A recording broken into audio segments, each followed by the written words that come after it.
हाल ही में रामप्पा मंदिर को, रामप्पा टेम्पल को यूनेस्को वर्ल्ड हेरिटेज लिस्ट में इंक्लूड किया गया, शामिल किया गया। और हमें इसके पर्सपेक्टिव्स को, इस मंदिर के कई कंपोनेंट्स को, घटकों को आईएएस एग्जाम के पॉइंट ऑफ व्यू से देखना है, न कि एक स्टोरी के तौर पे, कहानी के तौर पे नहीं देखना है। जैसे आगे की स्लाइड में आप देखेंगे कि रामप्पा मंदिर की कुछ खास विशेषताएं हमें ढूंढनी पड़ेंगी, characteristic features, there are some important characteristic features of Ramappa temple. कि जब मंदिरों का निर्माण शुरू हुआ तो मंदिर निर्माण की 3 अलग अलग शैलियां विकसित हुई। So they are develop 3 distinct styles of temple architecture. North India में मंदिर निर्माण की एक अलग शैली विकसित हुई जिसे बोला गया नागर शैली, नागर style of temple architecture that had developed in north India. और साउथ इंडिया में, डीप साउथ में, सुदूर दक्षिण में मंदिर निर्माण की एक अलग शैली विकसित हुई जिसे द्रविड़ शैली कहा गया, या the Dravidian style of temple architecture that had developed in deep south. और इन दोनों के बीच का एक फ्यूजन था, सम्मिश्रण, जो खासकर कर्नाटक और आसपास के कुछ क्षेत्रों में विकसित हुआ था। उस नई शैली को, जो वास्तव में नई नहीं थी, इसको आप हाइब्रिडाइजेशन या फ्यूजन या सम्मिश्रण बोल सकते हैं, और इस नए तरीके को बोला गया वेसर या Vesara style of temple architecture. That was exactly the fusion of Nagara style as well as the Dravidian style. तो सम्मिश्रण किया गया। और रामप्पा मंदिर ये वास्तव में न तो नागर शैली का मंदिर है और न ही द्रविड़ शैली का मंदिर है। इसमें दोनों शैलियों के सम्मिश्रण लिए गए हैं, और चूंकि यूनेस्को वर्ल्ड हेरिटेज लिस्ट में इंक्लूड किया गया है, इसलिए ये अपने आप में इंपॉर्टेंट हो जाता है। ये प्रिलिमिनरी के पॉइंट ऑफ व्यू से या मेंस एग्जामिनेशन के पॉइंट ऑफ व्यू से इंपॉर्टेंट हो जाता है। तो इसके हम कुछ कंपोनेंट्स को डिस्कस करके देखते हैं। नेक्स्ट स्लाइड में आप देखिएगा, इसके इंपॉर्टेंट कैरेक्टरिस्टिक फीचर्स आएंगे। ओके, और बस आप देखते रहिए। जैसे ये कुछ पिक्चर्स हैं रामप्पा मंदिर के। ठीक है, इस मंदिर में एक खास बात है इसका शिखर, या ये है, इसको हम लोग कहते हैं टेम्पल टावर। साउथ इंडिया में टेम्पल टावर को विमान कहा गया। ठीक है, विमान, क्योंकि दक्षिण भारत के मंदिरों में या वेसर शैली के मंदिरों में भी विमान या टेम्पल टावर काफी ऊंचे बनाए गए। तो विमान का मतलब ये होता है काफी अधिक ऊंचा। तो हालांकि ये शिखर तो बहुत ऊंचा नहीं है, लेकिन अब इस मंदिर की कुछ अपनी खास बातें थी। जैसे ये जो शिखर है या टेम्पल टावर या इसको विमान कह रहे हैं, इसका प्लानिंग द्रविडियन स्टाइल का ही है। बेसिक प्लान इस मंदिर का, इस टेम्पल का बेसिक प्लान जो है ये द्रविडियन है, जबकि पैटर्न ऑफ डेकोरेशन यानी कि सजावट की जो पद्धति है, सजावट की पद्धति नागर स्टाइल है। तो ये फ्यूजन है, रामप्पा टेम्पल ये फ्यूजन है, सम्मिश्रण है। और इसमें बेसिक पैटर्न या बेसिक प्लान, मंदिर निर्माण की जो आधारभूत संरचना है, बेसिक प्लान है, ये बेसिक प्लान वास्तव में द्रविड़ शैली का है। तो टेक्निकली ये द्रविडियन टेम्पल है, लेकिन सिर्फ बेसिक प्लान के हिसाब से द्रविडियन है। पैटर्न ऑफ डेकोरेशन, ठीक है ना, तो डेकोरेशन या सजावट की पद्धति जो इस्तेमाल की गई है वेसर शैली में, क्योंकि रामप्पा मंदिर भी वेसर शैली का मंदिर है, खासकर कर्नाटक और उसके आसपास के क्षेत्रों में जो डेवलप हुआ, और उसको चालुक्य और राष्ट्रकूट राजवंश के राजाओं ने पैटर्नाइज किया, प्रश्रय दिया। तो बेसिक पैटर्न द्रविडियन है, और पैटर्न ऑफ डेकोरेशन, सजावट की पद्धति, ये नागरा स्टाइल है।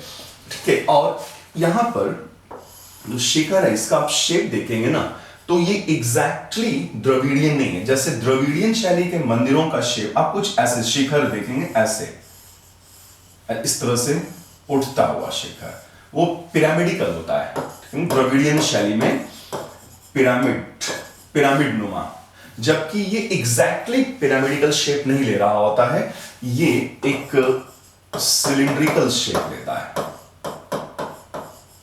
सिलिंड्रिकल। तो इसमें एक फीचर आता है सिलिंड्रिकल शिखर का, ये सिलिंड्रिकल टेम्पल टावर। तो लगेगा एक बार की देखने में कि ये द्रविडियन स्टाइल का टेंपल है, लेकिन एग्जैक्टली द्रविडियन स्टाइल का नहीं है। बेसिक पैटर्न द्रविडियन स्टाइल का ही लिया गया है, लेकिन शेप इसको थोड़ा सिलेंड्रिकल दिया गया है। जबकि डीप साउथ में द्रविड़ शैली के मंदिरों का शिखर या विमान है, उसको पिरामिडिकल शेप दिया गया है।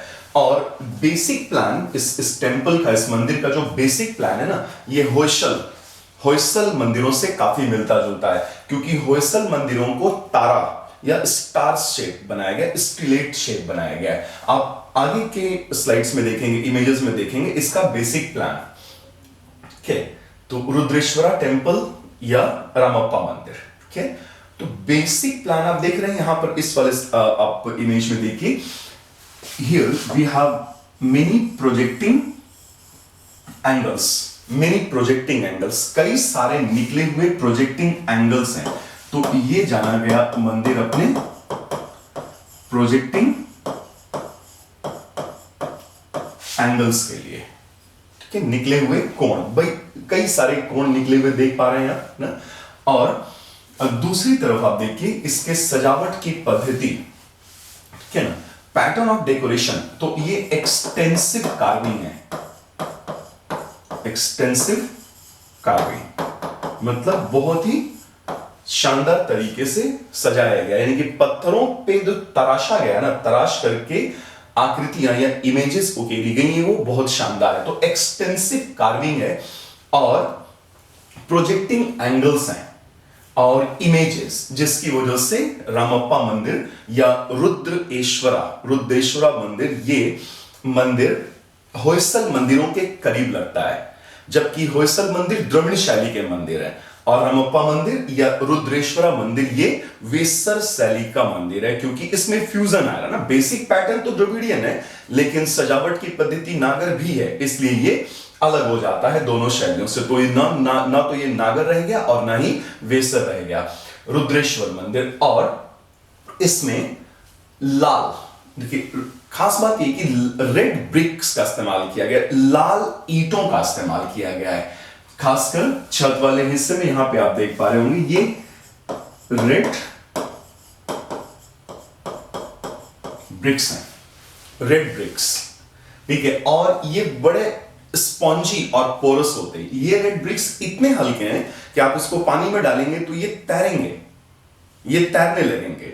ठीक है, जैसे हम जानते हैं कि एक राम सेतु बना था, भगवान राम ने जब लंका पर चढ़ाई की तो उनकी सेना ने एक सेतु बनाया और उसमें राम नाम लिखते थे पत्थर पे और वो सारे पत्थर तैरने लगते थे। ठीक है, वैसे ही कुछ समझिए कि यहां पर जो लगाए गए हैं ब्रिक्स, ये ब्रिक्स दरअसल स्पॉन्जी हैं, हल्के हैं, इतने हल्के हैं, इतने लाइट वेट हैं कि पानी पे तैरना शुरू कर देंगे। तो इसमें वजन ज्यादा नहीं आ रहा है, वजन काफी ज्यादा नहीं आएगा। और आप देख रहे हैं कि पिलर्स के आसपास ना, पिलर्स के इस वाले हिस्से में यहां पर ब्लैक ग्रेनाइटिक रॉक से डेकोरेशन किया गया है, मूर्तियां बनाई गई हैं। तो इस मंदिर की खास बात यह है जो इसको अलग कर रही है रामप्पा मंदिर की, कि इसमें ईंटों का प्रयोग किया गया, रेड ब्रिक्स का इस्तेमाल किया गया। जबकि ज्यादातर मंदिरों में, खासकर दक्षिण भारत में, तो ग्रेनाइटिक रॉक्स का, ग्रेनाइट की चट्टानों का और डार्क ग्रेनाइटिक रॉक्स का इस्तेमाल किया गया है। तो एक्सटेंसिव कार्विंग है, अपना इसका पर्टिकुलर पैटर्न ऑफ डेकोरेशन है, यूज ऑफ रेड ब्रिक्स इसको बाकी के मंदिरों से अलग कर दे रहा है। आगे की स्लाइड्स में आप देखिए इसकी कुछ खास बातें हैं। इसका बेसिक प्लान है, देखिए बेसिक प्लान के दो इमेजेस हमने लिए हैं यहां पर बेसिक प्लान जो पैटर्न ऑफ डेकोरेशन है ना, वो दिखाया है मैंने आपको। ये इमेजेस बनाई गई हैं, पिलर्स पे इमेजेस बनाई गई और उसको शेप दिया गया है पर्टिकुलर तरीके से। जबकि मंदिर भगवान शिव को समर्पित है। सो दिस टेंपल और Ramappa temple is dedicated to lord Shiva, Rudra plus Ishwar, god या lord Rudra, who is supposed to be the destroyer of the universe. के हिंदू त्रिदेव में, हिंदू धर्म के त्रिदेव का जो संकल्पना है उसमें लॉर्ड जगन्नाथा वो रूलर ऑफ द यूनिवर्स हैं, Lord Brahma creator of the universe हैं और Lord Rudra destroyer of the universe हैं। तो ये मंदिर लॉर्ड रुद्र को, रुद्रेश्वर मंदिर है, रुद्र को समर्पित किया गया है। जबकि रामप्पा मंदिर इसको बनाने वाले के नाम पर है। तो शायद ये अकेला ऐसा मंदिर होगा जिसका नामकरण उसके बनवाने वाले के नाम पर किया गया है, रामप्पा मंदिर। Otherwise this temple is particularly known as Rudreshwara temple because this temple is dedicated to lord Shiva और रुद्र। नेक्स्ट स्लाइड में देखिए कुछ इंपॉर्टेंट फीचर्स बताए गए हैं इसके, जो हम लोग चर्चा करें, डिस्कस कर रहे हैं कि Ramappa temple which is also known as Rudreshwara temple because this temple is dedicated to lord Rudra और lord Shiva, destroyer of the universe, and recently it has been declared a UNESCO World Heritage Site located in Telangana। तो कर्नाटक और कर्नाटक के आसपास के क्षेत्रों में चालुक्य राजवंश और राष्ट्रकूट राजवंश के राजाओं ने जिन मंदिरों का निर्माण करवाया उसमें सम्मिश्रण किया और फ्यूजन के तौर पे बेसिक प्लान द्रविडियन स्टाइल लिया, जबकि डेकोरेशन पैटर्न के लिए नागरा स्टाइल का इस्तेमाल किया गया।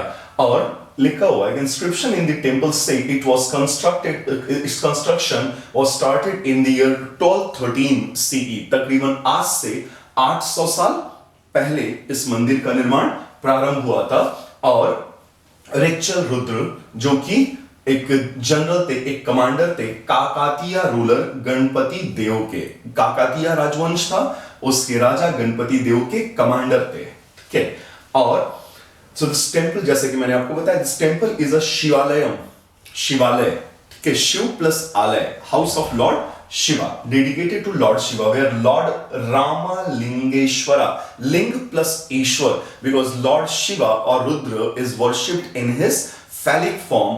ठीक है, तो हम भगवान शिव की पूजा लिंग रूप में, मुख्य रूप से लिंग रूप में ही करते हैं, जबकि भगवान शिव की मूर्तियां बहुत कम बनाई गई हैं।